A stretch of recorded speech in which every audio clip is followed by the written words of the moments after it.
Welcome friends. I am Dr. Farhad Banu, Associate Professor in Botany, Government Meera Girls College, Udaipur.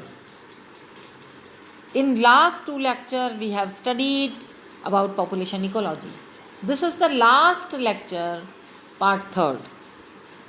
हमने पिछले दो lectures में पढ़ा population क्या है, पॉपुलेशन इकोलॉजी क्या है, पॉपुलेशन साइज़ क्या है, जिसको पॉपुलेशन डेंसिटी द्वारा रिप्रेजेंट करते हैं। पॉपुलेशन डेंसिटी को अफेक्ट करने वाले फैक्टर्स कौन से हैं, जिसमें हमने बर्थ रेट पढ़ी, नेटैलिटी जिसको कहते हैं, डेथ रेट पढ़ी, मोर्टैलिटी, फिर इमिग्रेशन और इमाइग्रेशन के बारे में हमने पढ़ा। ये मेजर फैक्टर्स थे जो रिप्रेजेंट करते हैं।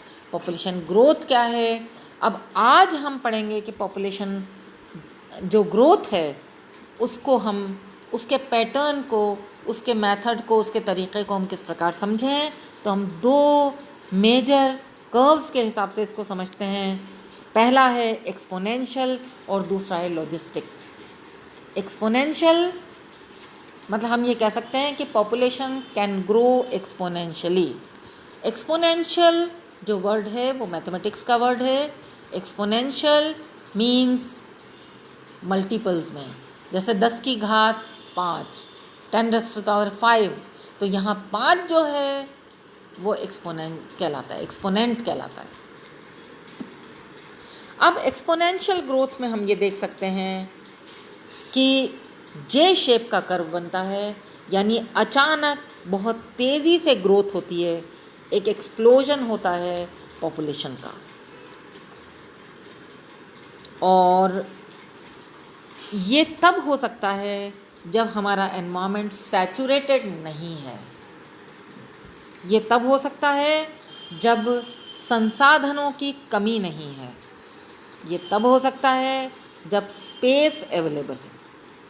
तो संसाधन और स्पेस जब अनलिमिटेड हैं, सीमित नहीं हैं, तब ऐसा होगा। किसी प्रकार का प्रेडेटर प्रेशर नहीं है, शिकारियों का कोई प्रेशर नहीं है। उस समय बर्थ रेट मैक्सिमम और डेथ रेट मिनिमम होगी। यानी कि हम ये कह सकते हैं कि जो ग्रोथ है वो एक स्वाभाविक प्रकार की ग्रोथ होगी, बिना एनवायरमेंटल रेजिस्टेंस के ग्रोथ होगी। तो बायोटिक पोटेंशियल जिसे हम कहते हैं, जिसको हम आगे और समझने की कोशिश करेंगे, उसके आधार पर ग्रोथ होगी। लेकिन एक्सपोनेंशियल ग्रोथ केवल तब तक होती है जब तक परिस्थितियां फेवरेबल हैं। यदि परिस्थितियों में बदलाव आएगा,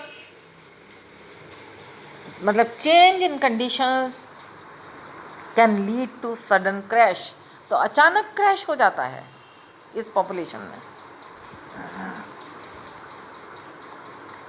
अगला है लॉजिस्टिक, यानी लॉजिकल प्रकार की ग्रोथ है। दरअसल यही स्वाभाविक प्रकार की ग्रोथ होती है, क्योंकि पॉपुलेशन ग्रोथ के साथ कई फैक्टर्स होते हैं, कई रेजिस्टेंस होते हैं जो काम करते हैं, कई प्रकार के प्रतिरोध होते हैं जो सामने आते हैं, जो बायोटिक भी हो सकते हैं और एबायोटिक भी हो सकते हैं। अक्सर जो पॉपुलेशंस हैं वो एस शेप या सिग्मॉइड शेप कर्व को फॉलो करती हैं, ग्रोथ को फॉलो करती हैं। एक तरफ हम डेंसिटी लेंगे, दूसरी तरफ हम टाइम लेंगे। लेकिन एक और फैक्टर है जो यहाँ काम कर रहा है, वो है कैरिंग कैपेसिटी, जिसको के द्वारा रिप्रेजेंट करते हैं।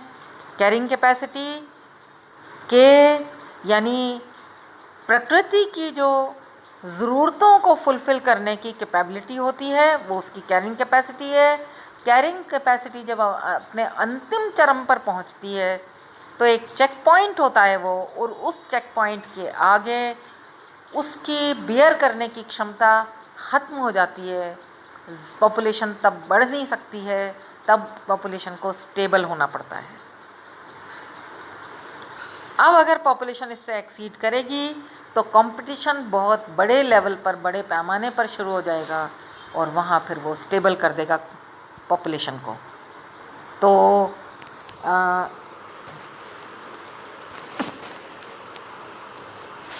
ऐसा इसलिए होता है क्योंकि एनवायरनमेंट में सैचुरेशन आ जाता है, रिसोर्सेज और स्पेस लिमिटेड हो जाते हैं, सीमित हो जाते हैं, प्रेडेटर्स का प्रेशर भी बना रहता है, उस कंडीशन में ये एस शेप या सिग्मॉइड कर्व बनता है। और इसको हम जब रिप्रेजेंट करते हैं फॉर्मूला द्वारा तो हम इसमें dn/dt केवल Rn नहीं होता है, k-n/k ये एक इम्पॉर्टेंट रोल प्ले करता है, क्योंकि कैरिंग कैपेसिटी बहुत मायने रखती है। अगर कैरिंग कैपेसिटी से आगे चीज़ें निकलेंगी तो वहाँ वो बियर नहीं कर पाएगा वो एनवायरनमेंट, वहाँ फैक्टर्स जो हैं वो उसके अगेंस्ट काम करना चालू कर देंगे। तो most of the population follow this logistic type of curve, इस कर्व को ही ज़्यादातर पॉपुलेशन फॉलो करती हैं। और ये भी हमने बताया कि एक्सपोनेंशियल भी केवल एक लिमिटेड समय तक काम कर सकती है जब तक के रिसोर्सेज हैं। लॉजिस्टिक में हम ये कह सकते हैं, हमने फर्स्ट लेक्चर में भी पढ़ा था कि अगर हम दुनिया की पॉपुलेशन को देखें, ह्यूमन पॉपुलेशन को देखें, तो 1950 में ये पॉपुलेशन थी 2.8, जो 2000 आते आते बढ़ कर के हो गई है 6.0 बिलियंस में है ये। और ऐसा माना जा रहा है कि 2050 तक 2000 में हो गई है 6 बिलियन, और 2050 तक आते आते इट विल बिकम 9 बिलियन। और ये सस्पेक्ट किया जा रहा है कि अगर ये पॉपुलेशन 10 बिलियन को टच करती है तब पॉपुलेशन की जो ग्रोथ है वो स्टेटिक हो जाएगी, वो स्टेबल हो जाएगी, क्योंकि उसके आगे जो चेक पॉइंट है कैरिंग कैपेसिटी का वो काम करेगा। ये जो बनता है ये सिग्मॉइड कर्व बनता है, एस कर्व बनता है। लेकिन एस कर्व को हम ध्यान से देखें तो इनिशियली जब पॉपुलेशन कम है तब नेचुरली ग्रोथ स्लो होगी। ह्यूमन पॉपुलेशन को भी हम अगर समझने की कोशिश करते हैं, जब इस दुनिया में मॉडर्न मैन की पॉपुलेशन बहुत कम थी तो धीरे धीरे वो ग्रोथ हुई कई हज़ारों सालों में जा कर के।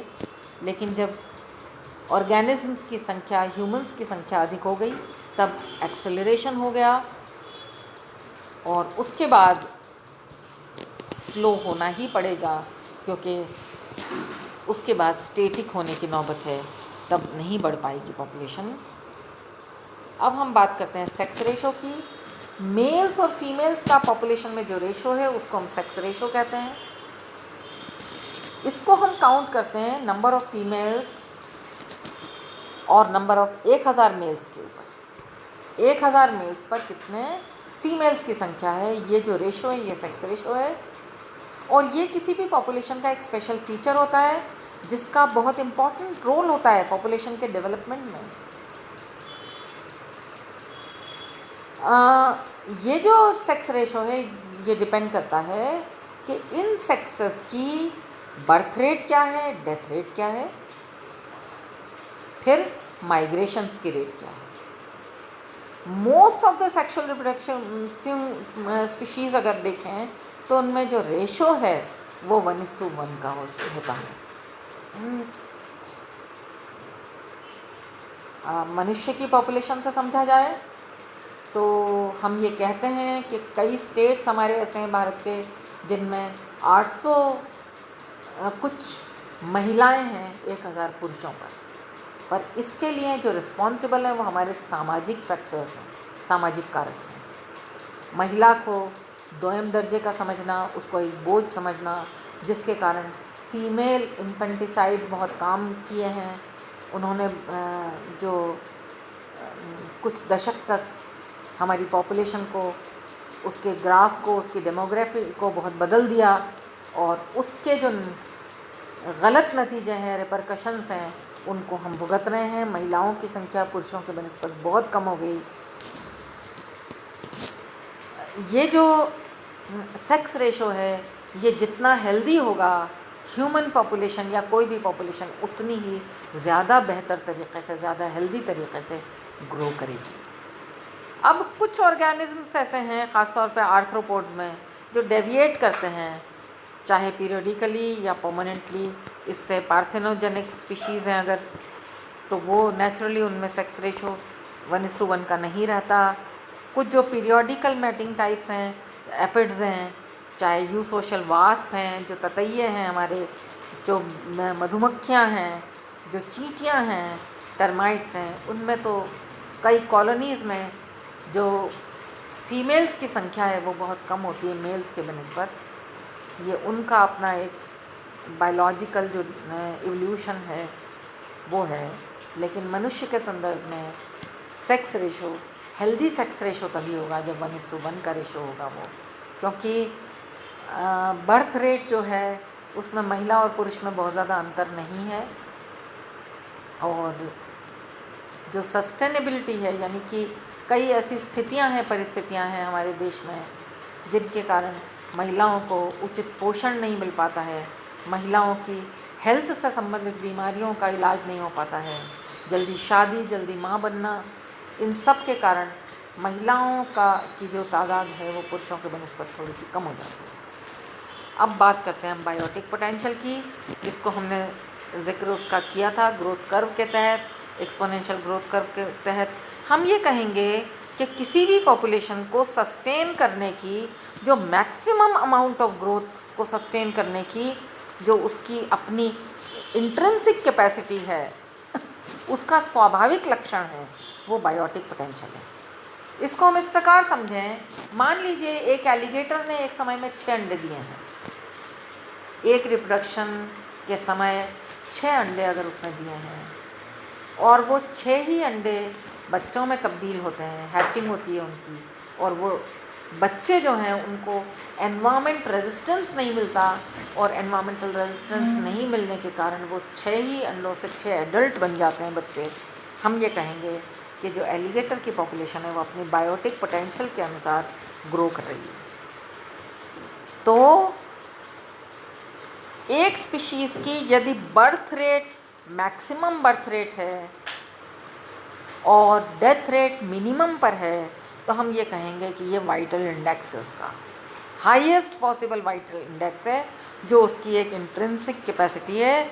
लेकिन हम ये भी जानते हैं कि ये तब हो सकता है जब बहुत ही आदर्श स्थितियाँ हों, और उतनी आदर्श स्थितियाँ नहीं पाई जाती हैं किसी भी इकोसिस्टम में।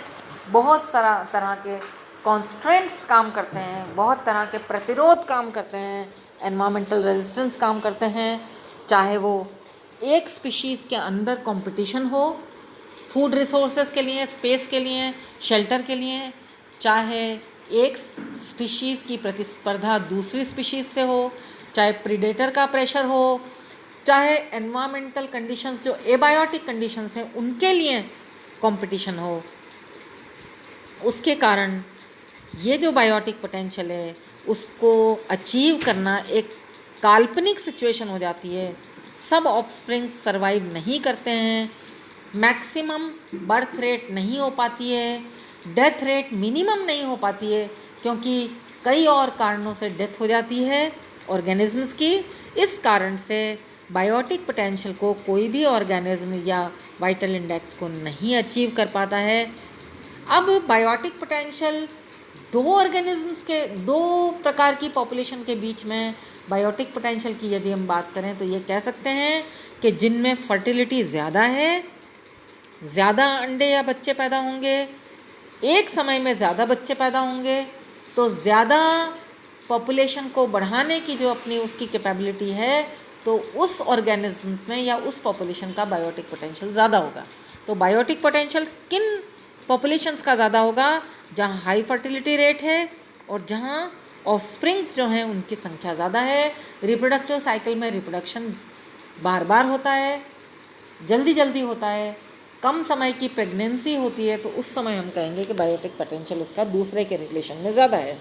लेकिन अपनी स्पीशीज़ के अंदर, स्पीशीज़ के रिलेशन में बायोटिक पोटेंशियल तब होगा जब एनवायरमेंटल जो कंडीशंस हैं वो फेवरेबल होंगी, वो ऑप्टिमल होंगी, वो आइडियल होंगी। आज बस इतना ही। पॉपुलेशन इकोलॉजी का टॉपिक 3 पार्ट्स में समाप्त हो गया है। अब इसके क्वेश्चन आंसर्स मैं करवाऊंगी अगली बार। थैंक्स।